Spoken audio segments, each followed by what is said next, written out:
আসসালামু আলাইকুম। মোহাম্মদ ইফতেখার স্বাগত জানাচ্ছি এনটিভির দেশের খবরে। ফ্যাসিবাদ বিরোধী আন্দোলন ও আমার না বলা কথা শীর্ষক আলোচনা সভায় যোগ দিয়েছেন বিএনপির ভারপ্রাপ্ত চেয়ারম্যান তারেক রহমান। রাজধানীর ইঞ্জিনিয়ার্স ইনস্টিটিউটে বাংলাদেশ জাতীয়তাবাদী যুবদল এই আলোচনা সভার আয়োজন করেছে। অনুষ্ঠানে লন্ডন থেকে ভার্চুয়ালি যোগ দিয়েছেন বিএনপির ভারপ্রাপ্ত চেয়ারম্যান তারেক রহমান।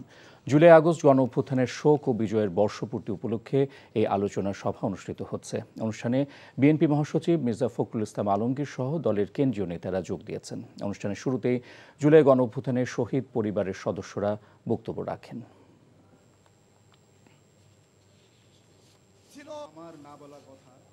জুলাই আগস্ট আন্দোলনের সময় পঙ্গু হাসপাতালে গিয়ে আহতদের নো ট্রিটমেন্ট নো রিলিজ নির্দেশনা দেন সাবেক প্রধানমন্ত্রী শেখ হাসিনা। অর্থাৎ আহতদের যেন চিকিৎসা দেয়া না হয় এবং ছাড়পত্র না দেয়। আজ জুলাই আগস্ট হত্যায় মানবতা বিরোধী অপরাধের মামলায় শেখ হাসিনা সহ ৩ জনের বিরুদ্ধে দেয়া দ্বিতীয় সাক্ষী এসব কথা বলেন। দ্বিতীয় সাক্ষ্য দেন ঢাকা কলেজের শিক্ষার্থী আব্দুল্লাহ আল ইমরান, যিনি গত বছরের ১৯ জুলাই রাজধানীর বিজয়নগরে আন্দোলনের সময় বাম পায়ে গুলিবিদ্ধ হয়ে পঙ্গুত্ব বরণ করেন। পরে তৃতীয় সাক্ষী পারভিন তার সাক্ষ্য প্রদান করেন। তিনিও পুলিশের গুলিতে বাম চোখ হারান এবং শরীরের বিভিন্ন জায়গায় গুলিবিদ্ধ হন। দুই সাক্ষী জুলাই হত্যার জন্য শেখ হাসিনা, আসাদুজ্জামান খান কামাল ও চৌধুরী আবদুল্লাহ আল মামুনের বিচার দাবি করেন। সাক্ষ্য শেষে তাদেরকে জেরা করেন রাষ্ট্রনিযুক্ত আসামি পক্ষের আইনজীবী। গতকাল এই মামলার আনুষ্ঠানিক বিচার কাজ শুরু হয়। অ্যাটর্নি জেনারেল সাহেব এবং learned chief prosecutor Abdullah Al ইমরানের হাসপাতালে ভর্তি ছিলেন। ওনার সামনে বলা হয়েছে যে নো রিলিজ নো ট্রিটমেন্ট। উনি মনে করেছিলেন যে হয়তো চিকিৎসা হবে, কিন্তু পরবর্তী যে অবস্থাগুলো দেখেছেন উনি, তাতে ওনার কাছে মনে হয়েছে যে নো রিলিজ নো ট্রিটমেন্ট অর্থ হচ্ছে যে রিলিজও দেওয়া হবে না, ট্রিটমেন্টও দেওয়া হবে না, এবং ওনার পা পচে গেছে কিন্তু চিকিৎসা দেওয়া হয়নি। সাবেক সেনাপ্রধান ও ডেস্টিনি গ্রুপের প্রেসিডেন্ট অবসরপ্রাপ্ত লেফটেন্যান্ট জেনারেল এম হারুনুর রশিদের মরদেহ উদ্ধার করা হয়েছে। সকালে চট্টগ্রাম ক্লাবের গেস্ট হাউসের একটি রুম থেকে তার লাশ উদ্ধার করা হয়। মামলা সংক্রান্ত কাজে সাবেক সেনাপ্রধান ক্লাবের গেস্ট হাউসে রাত যাপন করছিলেন। সকালে রুম থেকে বের না হয় অনেক ডাকাডাকির পর সাড়া না পেয়ে দরজা ভেঙে বিছানায় তার নিথর দেহ দেখতে পান গেস্ট হাউসের কর্মকর্তারা। হারুনুর রশিদ ২০০০ সাল থেকে ২০০২ সাল পর্যন্ত সেনাপ্রধান হিসেবে দায়িত্ব পালন করেছেন। স্বাধীনতা যুদ্ধে তার গুরুত্বপূর্ণ অবদানের জন্য সরকার বীর প্রতীক উপাধিতে ভূষিত করে। অবসর গ্রহণের পর তিনি রাষ্ট্রদূত হিসেবেও দায়িত্ব পালন করেন। মৃত্যুকালে তার বয়স ছিল ৭৭ বছর। একটা কোর্টে মামলার হাজিরা ছিল, সেটাতে হাজিরা দিয়ে আমরা চলে যাবো আজকে। উনি কালকে সকালের ফ্লাইট করছে, বুকিং করছে, আমরা আজকে চলে যাচ্ছি সন্ধ্যায়। এইভাবে কথা বলা। ৩ দিন পার হতে না হতে আবারও লালমনিরহাটের নিম্নাঞ্চল প্লাবিত। তবে আজ কমতে শুরু করেছে তিস্তার পানি। পানি প্রবাহ স্বাভাবিক রাখতে ব্যারেজের ৪৪টি জলকপাট খুলে রাখা হয়েছে। আরও 2 দিন তিস্তার পানির হ্রাস বৃদ্ধি অব্যাহত থাকবে বলে জানিয়েছে কর্তৃপক্ষ। এদিকে নদীর পানি বেড়ে আবারও জেলার আদিতমারি ও সদর উপজেলার তিস্তা তীরবর্তী নিম্নাঞ্চলের কিছু এলাকা প্লাবিত হয়েছে। এতে দুর্ভোগে পড়েছে সাধারণ মানুষ।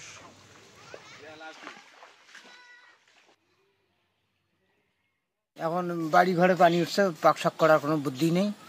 এমন কালকে আত্রে চুলিয়ে নিয়ে খাসি এখনো বৃদ্ধি মুখে আছে পানি। কী যে হবে বলা যায় না, তবে গরু ছাগল নিয়ে মানুষ খুব আতঙ্কায় পড়িয়েছে। ৪০০ মেট্রিক টন চালের ব্যবস্থা করেছি, ৭০০ বস্তার উপরে শুকনো খাবারের ব্যবস্থা করেছি।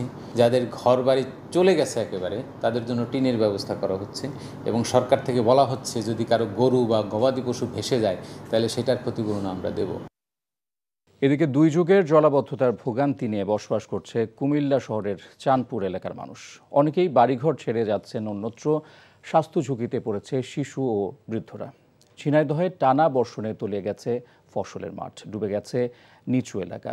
চরম দুর্ভোগে সাধারণ মানুষ। আহমেদ শরীফের ডেস্ক রিপোর্ট। কুমিল্লা শহরের চাঁদপুর সড়কে হাঁটু সমান পানি। সড়কটি ধরে একটু এগিয়ে গেলে মধ্যম পাড়া। ওই এলাকার প্রতিটি বাড়ির ভেতরে এখন পানি ঢুকে পড়েছে। ভারী বর্ষণ হলে বছরের প্রায় বেশিরভাগ সময় পানিবন্দী হয়ে থাকে এলাকাটি। এতে স্থানীয়রা স্বাস্থ্য ঝুঁকিতে পড়েছে এখন।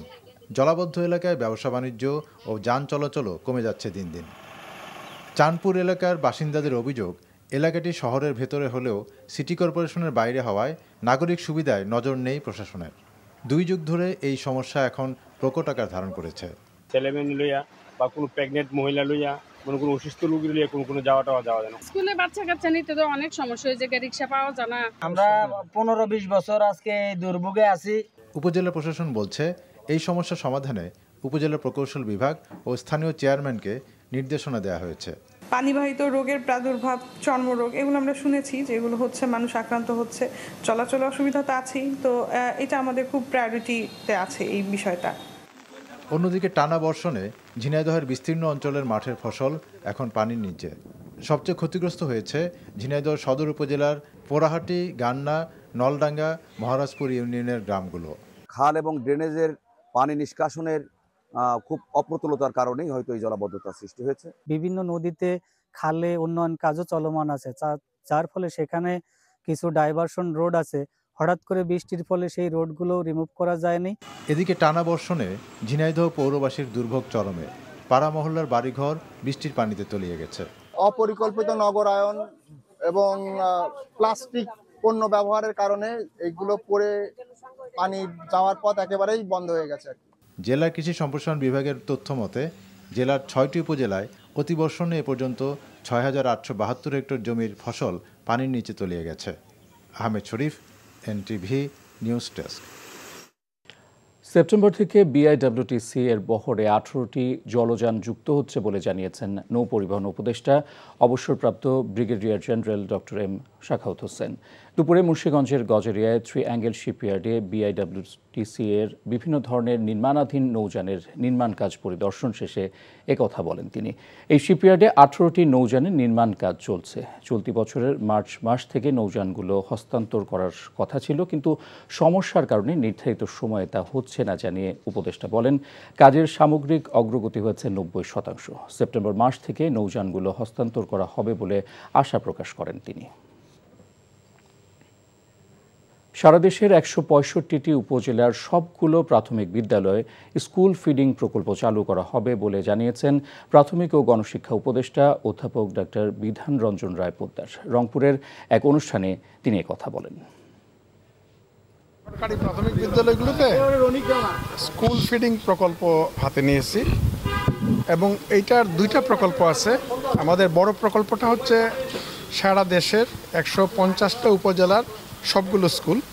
আরেকটা প্রকল্প, আলাদা প্রকল্প, সেটা হচ্ছে কক্সবাজার আর বান্দরবন, সেখানকার প্রত্যেকটা উপজেলার প্রত্যেকটা স্কুল। উপদেষ্টা আসিফ মাহমুদ কুমিল্লার মুরাদনগরে মাফিয়াতন্ত্র কায়েম করেছে বলে অভিযোগ করেছেন ছাত্রদলের সাধারণ সম্পাদক নাসির উদ্দিন নাসির।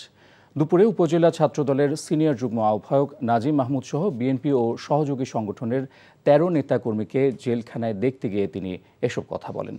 যারা জুলাই এবং আগস্টে ফ্যাসিবাদ বিরোধী আন্দোলন করেছেন, গত 17 বছরে যারা জেল খেটেছে, 5ই আগস্টের পরেও আসিফ মাহমুদ সে সকল নেতাকর্মীদের জেলে পাঠিয়েছে। পুরো বাংলাদেশে ইতিবাচক রাজনীতি থাকলেও কুমিল্লার মুরাদনগর সেই রাজনীতি নেই বলে অভিযোগ করেন নাসির। নাজিম মাহমুদের গ্রেফতারের খবরে তার মা হার্ট অ্যাটাকে মৃত্যুবরণ করেন, যা অত্যন্ত বেদনাদায়ক বলেও মন্তব্য করেন তিনি। দ্রুত গ্রেফতারকৃত নেতাকর্মীদের মুক্তির দাবি জানান নাসির। আশুলিয়ায় জুলাই বিপ্লবে গণহত্যায় শহীদ মামুন বিপ্লব স্মরণে বাইপাইল বাসস্ট্যান্ডের নামকরণ করা হয়েছে মামুন বিপ্লব চত্বর। সকালে চত্বরের উদ্বোধন করেন বিএনপির কেন্দ্রীয় কমিটির সহ পরিবার কল্যাণ বিষয়ক সম্পাদক ডাক্তার দেওয়ান মোহাম্মদ সালাউদ্দিন বাবু। এ সময় শহীদদের আত্মার মাগফিরাত কামনায় বিশেষ দোয়া করা হয়। জুলাই বিপ্লবের সাভারে নারী সহ শহীদ হয়েছেন 71 জন। বিএনপি শহীদদের অবদান স্মরণীয় রাখতে দলের তরফ থেকে নানা উদ্যোগ নেওয়া হয়েছে। গত বছরের 4 আগস্ট বৈষম্য বিরোধী ছাত্র জনতার গণ অভ্যুত্থানে মুন্সিগঞ্জের শহীদদের আত্মার মাগফিরাত ও আহতদের সুস্থতা কামনায় দোয়া মাহফিল অনুষ্ঠিত হয়েছে।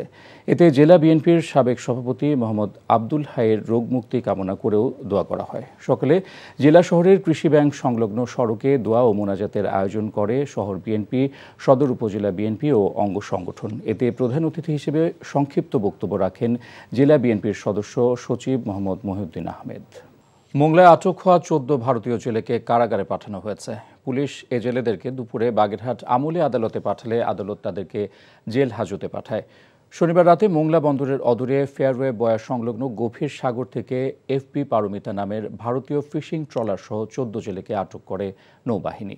বঙ্গোপসাগরের বাংলাদেশ জলসীমায় অবৈধ অনুপ্রবেশ করে মাছ শিকারের দায়ে তাদেরকে আটক করা হয়।